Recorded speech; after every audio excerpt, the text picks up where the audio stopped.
முடிவையும் அவரே எடுத்து திருப்புகழ் என்கின்ற அந்த அற்புதமான நாமத்தை முருகப்பெருமானை அமைத்து தந்து பாடச் சொல்லி அருளியதனால் திருப்புகழை பாடினால் யம பயம் என்பது வராது.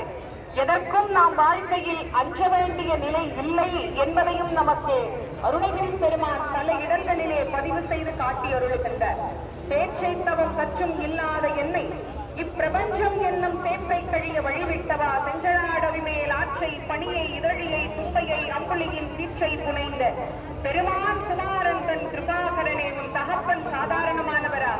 அப்படி தன்னுடைய தலை மீது கங்கையை சூடி இருக்கக்கூடிய பெருமானின் மகனே, எங்கள் வாழ்க்கையில் நாங்கள் செய்த பாவங்களில் இருந்து எங்களை விடுவித்து எங்களுக்கும் வாழ்க்கையில் எல்லா வகையான நலன்களையும் தந்துள்ள வேண்டும், பயமின்றி நாங்கள் வாழ வேண்டும் என்று 16,000 திருப்புகழ் அமுதமழையை பாடி அருளினார் அருணகிரி.